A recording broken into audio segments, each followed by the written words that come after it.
Hello friends, स्वागत है आपका हमारे यूट्यूब प्लेटफॉर्म पूनम इंस्टीट्यूट पर। तो फ्रेंड्स, आज हम पढ़ने वाले हैं सीटेट सितंबर 2026, जिसमें हम साइंस के कुछ एमसीक्यूज देखेंगे प्रैक्टिस सेट के माध्यम से, जिसके हम टॉप एमसीक्यूज प्लस पीवाईक्यू लेकर आए हैं। तो आप लोग वीडियो को ज़्यादा से ज़्यादा शेयर करिए, लाइक करिए और चैनल को सब्सक्राइब करिए। चलिए शुरू करते हैं अपना प्रैक्टिस सेट।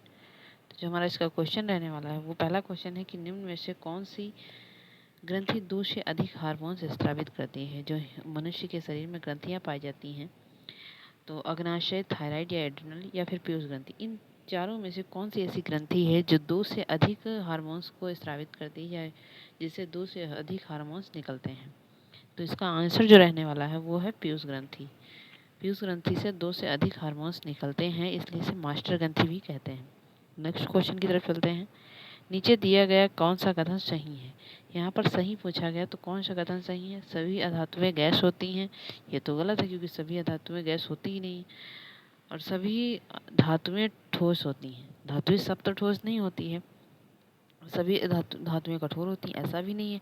जो इसका सही आंसर है वो है सभी अधातु अत्यंत तन्य नहीं होती हैं, कुछ नर्म भी होती हैं और कुछ तन्य भी होती हैं। तो सभी अत्यंत तन्य नहीं होती हैं।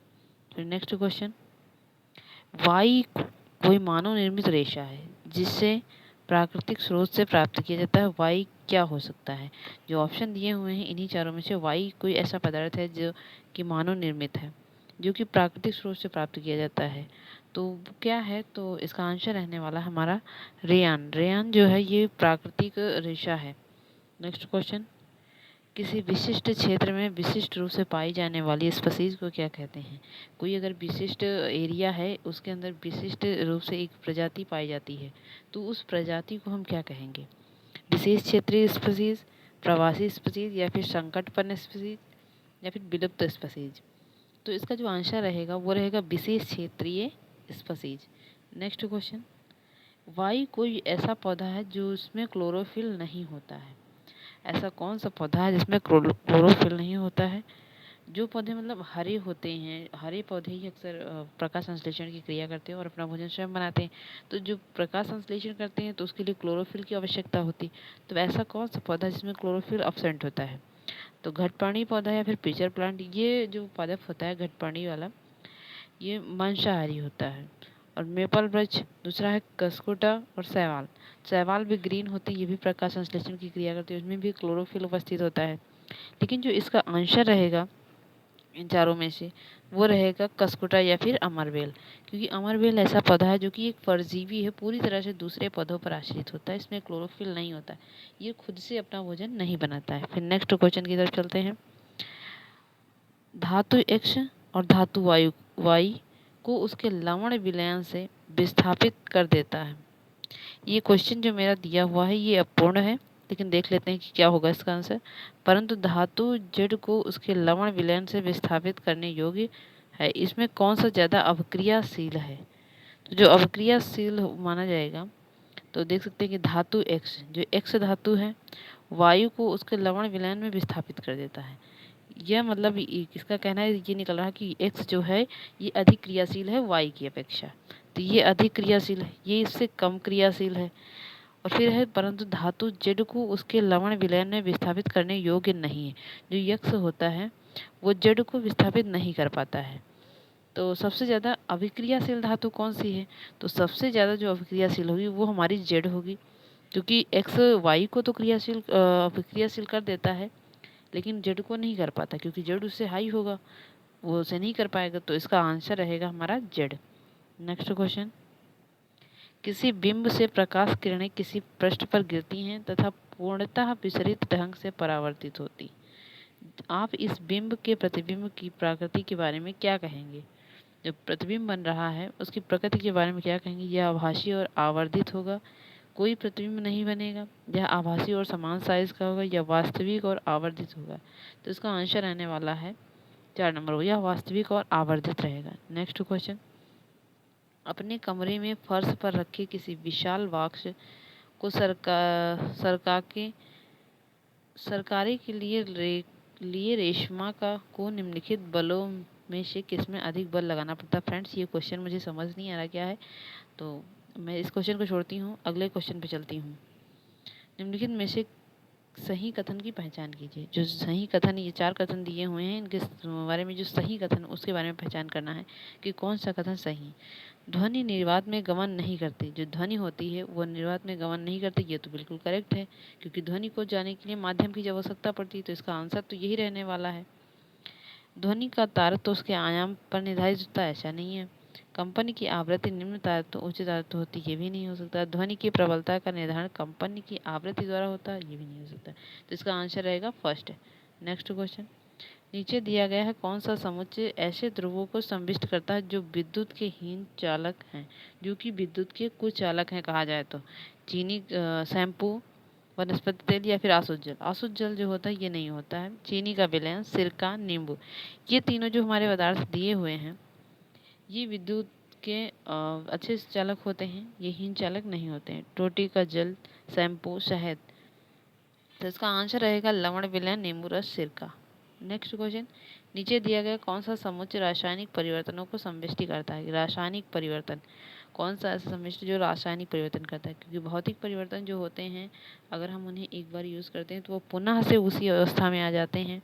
जैसे किसी हम रबड़ को खींचते हैं तो रबड़ को जब खींचते हैं तो वो बढ़ती है, लेकिन जब उसे छोड़ते हैं वो पुनः अपने स्थान पर आ जाती है। लेकिन जो रासायनिक परिवर्तन होते हैं वो एक बार चेंज होने पर दोबारा उसी रूप में वापस नहीं हो सकते हैं। तो भोजन का पकना, ये तो रासायनिक परिवर्तन है। पानी उबलना, पानी उबलेगा ठंडा हो जाएगी, ये भौतिक परिवर्तन, तो ये ऑप्शन तो हमारा गलत हो जाएगा। लोहे का जंग लगना, कागज का जलना, भोजन का पकना, ये इसका आंसर हो सकता है, क्योंकि ये सारे रासायनिक पदार्थ, अगर लोहे में जंग लग जाएगी तो लोहा पुनः उसी अवस्था में नहीं आ सकता है, वो बेकार हो जाता है। दूसरी तरफ कागज अगर जल जाता है, कागज का जलना, तो कागज दोबारा से तो नहीं कि हम अगर बुझा दें तो कागज हमें उसी रूप में मिल जाए, तो वो नहीं मिलेगा, ये भी हमारा रासायनिक परिवर्तन है। भोजन का पकना, भोजन पक जाएगा फिर से चावल दाल बन के नहीं आएगा, तो ये हमारा इसका आंसर रहने वाला है सेकेंड। नेक्स्ट क्वेश्चन, लवण और जल के मिश्रण को पृथक करने की प्रक्रिया निम्नलिखित में से कौन सहायक होते हैं। लवण और जल के मिश्रण को पृथक करने की जो प्रक्रिया होती है वो कौन सी प्रक्रिया द्वारा हो सकता है पृथक। आशवन, उबालना, निस्तारण या फिर निस्यंदन। तो इसकी जो क्रिया होगी वो होगी हमारी आशवन। नेक्स्ट क्वेश्चन, नीचे दिए गए प्रकाश में कौन से गुणधर्मों का उपयोग छाया बनाने की परिघटना की व्याख्या के लिए किया जाता है।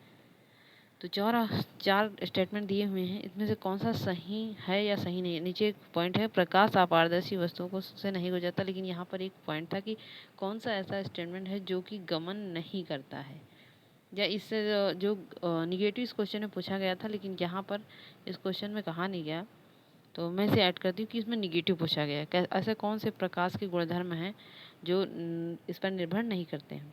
प्रकाश सरल रेखा में गमन करता है, ऐसा नहीं है। प्रकाश उच्च चाल से गमन करता है, ये सही है। प्रकाश 7 वर्णों से मिलकर बना होता है, प्रकाश हमेशा 7 वर्णों से मिलकर बना होता है, क्योंकि जब हम प्रिज्म से प्रकाश को गुजारते हैं तो हमें उसके सातों रंग दिखाई देते हैं। प्रकाश अपारदर्शी वस्तुओं से नहीं गुजरता है, तो ये भी गलत है। अपारदर्शी वस्तुओं से नहीं गुजरता है मतलब ये सही होगा, क्योंकि अपारदर्शी वस्तुओं से क्यों गुजरेगा। तो इसमें जो ऑप्शन होना चाहिए वो ए होना चाहिए, राइट। यहाँ पर ऑप्शन भी नहीं दिया हुआ। तो नेक्स्ट क्वेश्चन पे चलते हैं। दूध में कौन सा अम्ल पाया जाता है। जो दूध होता है उसमें कौन सा अम्ल पाया जाता है। लैक्टिक अम्ल, एसिटिक अम्ल, फार्मिक अम्ल या फिर सिट्रिक अम्ल। तो दूध में जो अम्ल पाया जाता है वो है लैक्टिक अम्ल। नेक्स्ट क्वेश्चन, निम्नलिखित में से किस प्रक्रिया में बैक्टीरिया का उपयोग नहीं होता है। ऐसी कौन सी प्रक्रिया है जिसमें बैक्टीरिया का उपयोग नहीं होता है। नाइट्रोजन के स्थिरीकरण में इसमें होता है। नाइट्रोसोमोनास, नाइट्रोकोकस, ये सारी बैक्टीरिया होते हैं जो नाइट्रोजन के स्थिरीकरण में सहायक होते हैं। दही बनने में भी एक बैक्टीरिया होती है जिसे हम लैक्टोबैसिलस बैक्टीरिया कहते हैं। डबल रोटी पकने में जो ये क्रिया है हमारी कि डबल रोटी पकने में किसी बैक्टीरिया की ज़रूरत नहीं होती है, उससे आग की ज़रूरत होती है तभी वो पकेगी। गन्ने के रस के किण्वन में भी बैक्टीरिया की ज़रूरत होती है, तो इसका आंसर रहेगा हमारा थर्ड नंबर। नेक्स्ट क्वेश्चन, मछली में क्लोम का क्या कार्य। जो मछली में क्लोम पाए जाते हैं उसका क्या काम है, या फिर इसे गिल्स कहते हैं कि मछली में जो गिल्स पाए जाते हैं उनका क्या कार्य है। अपशिष्टों का उत्सर्जन करना, वायु से ऑक्सीजन ग्रहण करना, या फिर जल में उपस्थित पोषकों को अवशोषित करना, जल में उपस्थित विलय घुलनशील को ऑक्सीकृत करना। तो जो इसका आंसर रहने वाला है वो है आंसर नंबर 4। क्योंकि जब वो ऑक्सीजन को ग्रहण करती है, जो होता है मछली में जो गिल्स पाए जाते हैं वो श्वसन क्रिया में सहायक होते हैं। श्वसन क्रिया में हमेशा ऑक्सीजन को लिया जाता है और कार्बन डाइऑक्साइड को छोड़ा जाता है। तो इसमें ऑक्सीकृत करना, जो विलेय पदार्थ घुले हुए होते हैं उन्हें ऑक्सीकृत किया जाता है। फिर नेक्स्ट क्वेश्चन, धारा का एसआई मात्रक होता है, जो धारा होती है उसका एसआई मात्रक क्या होता है? Ampere, coulomb, joule, candela. तो इसका आंसर जो रहने वाला है वो है एम्पियर। धारा का एसआई मात्रक एम्पियर है। आप लोग ये छोटे छोटे से पॉइंट है मैंने अपनी शॉर्ट वीडियो में करा रखे हैं, वहाँ से जाकर आप लोग पढ़ लीजिएगा, क्योंकि 1-2 मिनट की वीडियो से आप लोग को पढ़ने में थोड़ा आराम रहेगा और जल्दी भी आप उसे कवर कर पाएंगे। तो फ्रेंड्स, यहाँ से हमारे क्वेश्चन भी एंड होते हैं। आप लोग वीडियो को शेयर करिए, लाइक करिए और चैनल को सब्सक्राइब करिए। तो यहाँ से हमारे क्वेश्चन एंड होते हैं। और अगर आपको वीडियो अच्छी लगी हो तो वीडियो को लाइक करो, चैनल को सब्सक्राइब करो। Thank you friends.